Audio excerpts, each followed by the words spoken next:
Hello, everyone, and welcome to our first episode in Faces of FinOps, the reboot. It's coming full circle for me because actually I was the first guest on the first episode of it when it first launched. We are sponsored by ProsperOps, so thank you very much for putting it all together for us. And I'm really lucky today to be joined by Mike Rosenberg. Mike, how are you?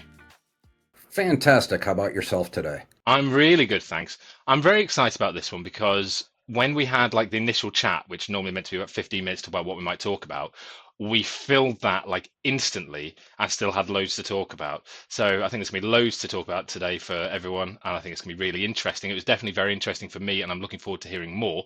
But let's start for our listeners to learn a bit more about you and your journey to where you are now at Nubank.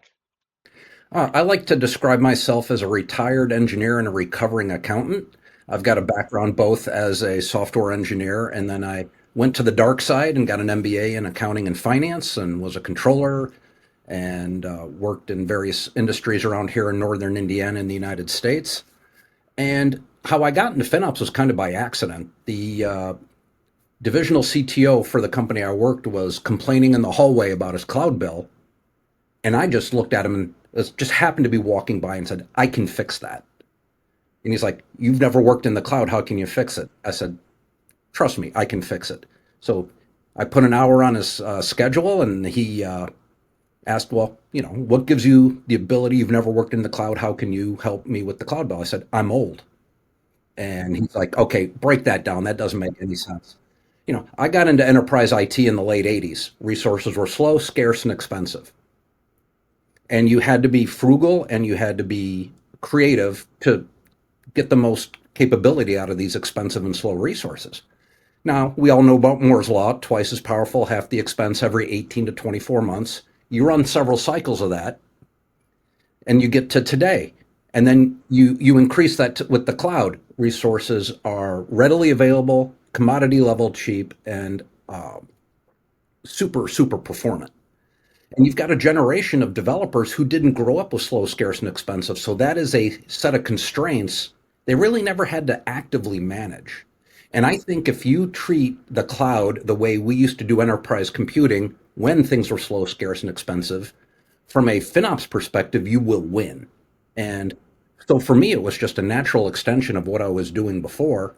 And I don't know, it just came to me. I don't know why. So it's interesting. There's two things that jump out to me there. Firstly, I think we talked about this when we spoke previously, but the fact that I met someone recently who published a paper to disprove or to prove that Moore's law is over, if it makes sense, which I was super interested if people want to find out about it. I believe the company is called Interact. Super interesting article because I've always believed it was still ongoing, but it makes sense it's slowed down. But also, we've come from a similar background, right? So I made games as a kid, as a teenager. And so I was working under really resource constrained things because I could only afford a server of a certain size for my, my multiplayer online RPG that I was running. So I had to make it as neat and tidy as possible. If I'd have had the cloud, I think I would have been reckless, if I'm honest. But that's the thing. You get the cloud lets me have an international presence with just a few key clicks or some lines of code, and that part of it's amazing. But having that lack of constraint of having to be thoughtful and creative with limited resources, because the cloud, for all intents and purposes, is virtually unlimited for most customers, and again, you apply those old school principles. I think it just is a natural fit, and we've forgotten those over time. You're 100% right. It's interesting now. So I've got back into coding more recently, and I'm only building stuff in serverless basically because I've kind of missed this gap of enjoying all of the unlimited kind of computing servers and all that, which is where a lot of the wastage lies, right? And so I think I've been very lucky, but a lot of organizations have really shifted from having the constraint on infrastructure, moving across to similar looking infrastructure, but the restraint disappearing. And that I think is where this waste comes in, right? Yeah, exactly. And in the old days, somebody else was in charge of cleaning and managing and dealing with the infrastructure. And now you, as a cloud engineer, you are an army of one and a squad of however many and a team of however many, and you're responsible front to back with managing each and every resource and making sure it's generating business value for your company. Incredible. So From that meeting, that 1 hour in the diary, where did you start? Where did you go? How did you approach it? Well, he did the worst thing possible. He created a job for exactly what I asked for, and he gave it to me.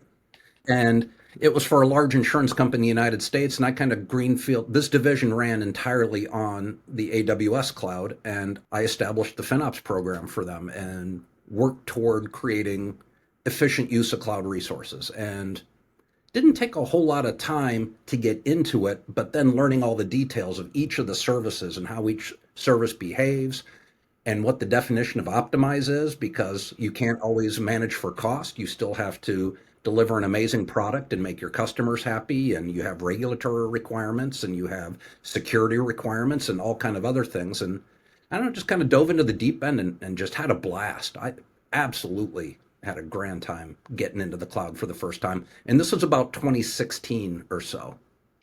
Okay, so did you attack it with your engineering mindset first or your finance mindset first? I got to say both. Mostly finance to get started with, because the goal was reduce spend, which, as we all know, as we've developed FinOps as a profession, it's not about reducing spend, it's about creating value. But my initial marching orders were get the bill down, which is it's a very common knee jerk reaction to that giant number that comes at the end of the month that you get from your cloud provider. And but I also took it from an engineering perspective, and I tried to be very thoughtful because this was a production environment. In that, what resources will not impact production? Let's go chase those fires first. That established credibility. That created a pattern. It showed successes. People are like, okay, let's get on this train and let's work together. And then working with the engineering teams with each of their product stacks. And again, this is my initial intro. So learning how they worked, reading a lot of AWS documentation online to understand their behaviors, what switches and parameters were available that we could tweak, and then go having conversations with the engineers, speaking in bits and bytes, as opposed to having conversations with the accountants speaking in debits and credits. And I think the ability to translate those two languages, bits and bytes and debits and credits, helped me quite a bit because I understood both sides of the house very well. 100%. I think that's really critical. And I do look around the people that have been really successful in FinOps, and I think that's often a criteria. I ran businesses for 10 years, right? And that's so I had P&Ls and I had accounting and all that side to do. But even when I built my teams, I would look around for people who were better at things than me, right? I think that's always a key thing. And so finance is probably my weak side, unlike you, I haven't got the MBA side. So my first hire was often a finance person, a financial controller or someone with that kind of background who enjoyed the technology side and will teach them that piece. And it's very hard to get a Swiss Army knife, isn't it? Someone that can do all of it. And your organization was very lucky they had you on day one. Because otherwise starting, you kind of need some level of collaboration to exist to make that work. Oh, absolutely. And the whole thing, I think you just ended it right. You need the collaboration. You need to teach the engineers. A thing that was very important for me was teaching the engineers early on, where do you live on the income statement? What is cost of goods sold? What is a revenue dollar and how does it impact the world? What is a gross margin dollar? How does it impact the world in your financials? And working with the folks to show that when you save a margin dollar, what's the difference between that and a revenue dollar and how you impact the bottom line, because it shows people their direct contribution to profitability. And I will say one thing, I know in the United States it's very uncouth to talk about how somebody is compensated, but in many companies the one thing that ties us all together are the stock you own or the restricted stock units you have or your options. And I talk in terms to people, you do this, my RSUs go up, which means your RSUs are going up, and we all win together, because that is the tie that binds at the end of the day is the success of the organization. And I've operated mostly in public companies, so that success is typically some form of option or restricted stock unit. And you build that tie in. So now you have something that links the accountants to the engineers, to the salespeople, to the marketing people, to the admin people, because we're all on the same boat in that respect. And this links on something else that we've spoken about previously that I think I really want to dive into here. Is there we're talking about how do we align with the people. But one of the interesting things that you talked to me about when we caught up was how you actually demonstrated value in your sector, right? I think you said it's using efficiency ratios. Correct. That is very common in banking. So it's revenue minus interest income as the denominator. And for the numerator, it's cost to serve or the cost to support a customer. So you can think of it as a cost per revenue type of metric. And in banking, that is the standard. And for us, having an efficiency ratio that is very optimized is the essence at Nubank because our go to market was with the unbanked in Brazil, and we're expanding into Colombia and Mexico as well. And the unbanked is traditionally, that population is traditionally not profitable because a lot of low balances and a lot of small transactions, which is a lot of operational expense. And if you have a high cost to serve or cost per revenue, efficiency ratio, whatever you wish to call it, you can't profitably serve that segment. So Nubank grew not by focusing on taking from others. We saw a population that was unserved or underserved, and we grew the pie. And as of the time of this recording, in our public documents, we have 119 million customers, and we made that pie very big. And because of our focus on, we call it stable efficiency in engineering at Nubank, and the reason we call it stable efficiency is, saving money for the sake of saving money and compromising your systems to run, you know, together held by bubble gum and rubber bands isn't profitable at the end of the day because you sacrifice the customer experience or you're cutting corners somewhere. And being a bank, we can't cut corners on security, following regulations. Stable systems cost less to run, and they give engineers a better work-life balance. And those things are factored in. So actually, and then there's the customer experience. So at Nubank, cost is actually job five. We never ask for cost to be put ahead of security, regulatory requirements, stable, well-functioning systems, and delivering an amazing customer service. And part of my, I'll call it my success at Nubank, is knowing my place and not asking engineers to cross those lines and degrade those other four more important aspects of the organization. That's really interesting. So we often talk about in FinOps the iron triangle, and that it can be challenging to get engineers to, or empowering engineers to take action because they've got other priorities. You're saying there, and I agree quite rightly, they have other priorities. It's around the stability, the security, and the customer journey. So how do you ensure that action gets taken? That was a fun journey to begin with. Initially, when I started at Nubank, it was stop lighting money on fire. The focus of the company was very much prior to being public was product market adoption and get to scale. And and rightfully so, they told the engineers, don't worry about cost yet. I was the yet. I was brought in to be that person. And I came into Nubank right after they became a public company. And as I like to say to everybody, Wall Street loves one more thing than a growing company, and it's a growing profitable company. And again, that makes all of our RSUs go up. So I tie that back.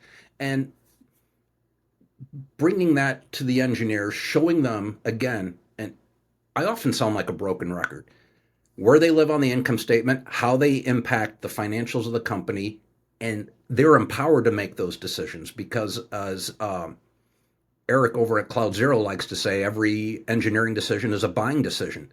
And most engineers don't realize that every line of code and every inefficient or efficient thing that you do impacts usage, which impacts the bill that you get at the end of the month.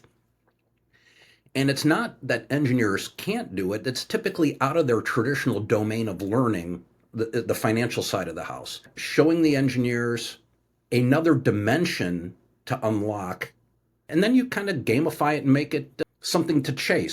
And you establish it, you explain how it is, how it works, why that's an effective metric, and then how they can influence it, and then we measure over time. And yeah, you reward accordingly when it moves in the right direction. So that's interesting, isn't it? Because I was going to talk next about what you call chasing the elephants, but let's hold on that for a second. How early did you take your journey into unit economics? Because a lot of people leave that quite late on, but I think it's so powerful when kept simple and done right. Well, so my journey kind of was in phases. It was stop lighting money on fire. Every cost has a home. So we want to be able to identify where the costs go. Then we built the unit metrics. And so it was fairly early in the process, but there had to be some pre-work to make that happen and effectively. Because if you start generating bad data and people make decisions on bad data, you've lost the trust game.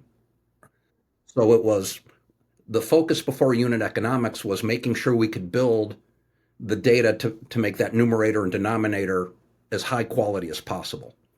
And when we did that, it it unlocked a lot of opportunities because now we have daily dashboards that show where we're going. People have targets. If the cost to serve changes, you can ask a variety of questions. Am I generating more revenue? If it goes up, am I getting more revenue? And those are two things I can measure. Am I getting more margin? Am I reducing customer turnover? Is it a Me Too feature and I just have to absorb the cost because I want to keep up with my competition? Or was there a regulatory change? Because we all know if GDPR changes, there's a lot of us who are going to reprioritize billions and billions of hours of work globally to make those adjustments. And if it's not delivering some form of value, you have a legitimate right to ask, my cost went up, what did I get for it? And should we roll back? And but the cool part about it, doing it with unit metrics, is you can use data to drive the conversation versus having a shouting match with your colleagues. Because I think we've all, if we've been around long enough, you've all been in the rooms where you get some strong opinions and then you get some tension and then it all goes to heck pretty fast as soon as somebody feels offended in some manner. So you talked about something that is one of the most common problems I hear, and one of the biggest organizations I've worked in. It was the first thing we attacked, and it's taken months and months to attack. Is around every cost having a home. How did you attack that part of the journey? Somewhat brute force. A lot of dashboards and a lot of brute force. We're an AWS shop, so it was cost allocation tags. And so we made sure that we had a good definitions and governance around the tag, what tags were mandatory, because we want to very much limit mandatory tags. And then each domain value that a tag can take has to have a specific definition. We're not just putting whatever we want in those. And then building the dashboards to be able to say, these are valid domain values. Are you tagged appropriately? I will get to a point where we will block things in the pipeline from going to production if you're not tagged. If you're an up and running organization and you want to put that in early on, you will make a lot of people unhappy because you're literally stopping things from going to production. And the first time you have an emergency where you've got to push something through and you haven't thought those processes through, you're going to undermine your FinOps efforts completely. So we're building toward that. It's been years in the making, and that's okay going slow because going fast in certain things, it sounds great on paper, but the reality is you create a lot of upset and discord if you go down those paths. Yeah, and there are softer paths, right? You can initially alert so it's not going to happen, then push it. You can alert it and then get that to push out somewhere else. Exactly. In the monthly reporting, where we get a lot of leadership there, here's our tagging rates, here's our unit economic progress, here's our, whatever metrics we're showing. And we do a lot of advertising and a lot of publishing of those things to make sure that everybody knows where we stand. And if they're good, let's celebrate. And if they're bad, let's not get down, but let's focus on making them better. Okay, perfect. So now let's start chasing elephants. I'd never heard the term before, so talk the listeners through. Well, I call it elephant work. And the metaphor of the circus coming to town and the parade down the main street of the city, somebody has to follow the elephants. And what the elephants leave behind is typically viewed as not nice. A lot of people just step right over it. And what I see in there is basis points of gross margin hiding. That's the waste. Engineers want to focus on new technology, delivering new products and features, and being at the leading edge, bleeding edge. But if you design your model inefficiently, well, you're burning money. And that's even on just like, setting up data sets and doing data architecture. Separate and distinct from not turning off resources you're not using at that point in time.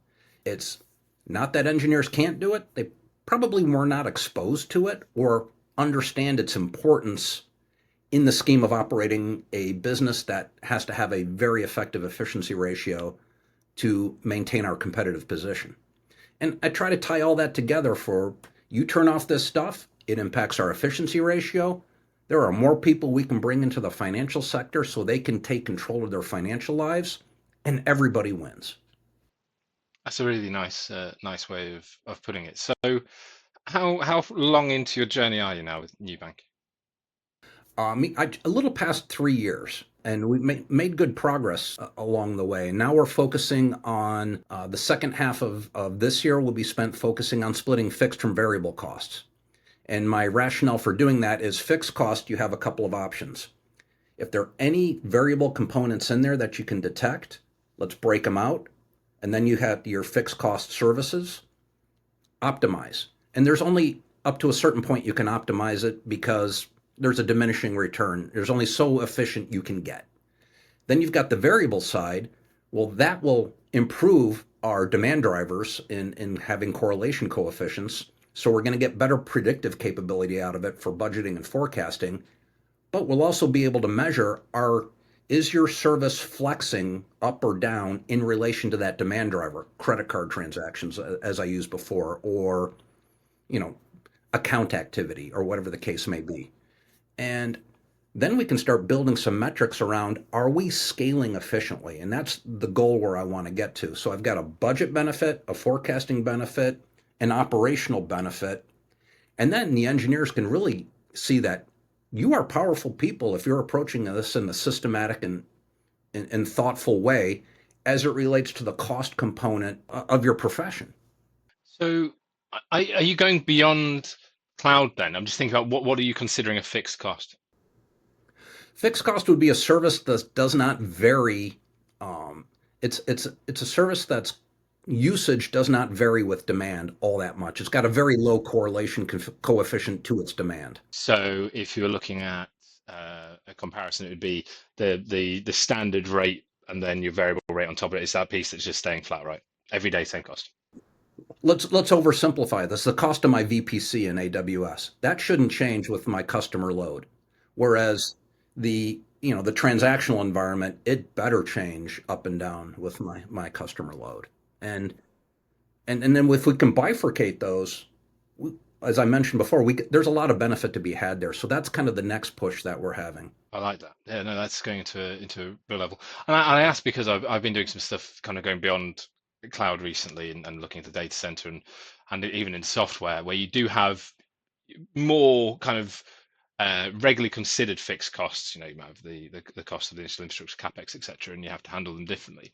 But you're entirely right. I think because people see time as variable, and so that your VPC cost will be different in February versus March because of the time implication on it. But actually, if you look down to at any given moment, which bits of my costs are varying with usage, that is interesting. I've not heard many people attacking at that level of depth. But it's a very engineering focused way, isn't it? Like, can we reduce fixed? And then if not, to what extent is it possible to make as much of it variable to load as humanly possible? Because that's when I can drive efficiencies. Exactly. That is exactly the game that we're moving toward this year. So the first part of the year was developing forecasting, and one of my colleagues, Thomas Hammer, just presented at FinOps X with our updates and forecasting, and we're running roughly a 1% variance. And it was a long slog to get to that level of variance. And again, it started stop lighting money on fire. Every cost has a home. Build metrics that people can rely on and make decisions on and feel comfortable in those decisions. Because one of the things I think people forget in FinOps is when you ask an engineer to be more efficient, use fewer resources, you run into a situation where they're taking personal professional risk.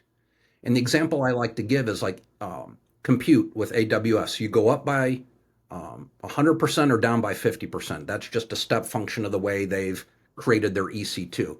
So when you're asking an engineer to reduce the capacity of the compute engine by 50%, and you're at scale like we are, and you're doing massive amount of transactions every millisecond, of the day, um, and they go down a size and production falls over, you know, you think, if I'm the engineer, I'm thinking to myself, Mike, what did I do? And that there's going to be no bonus, no promotion.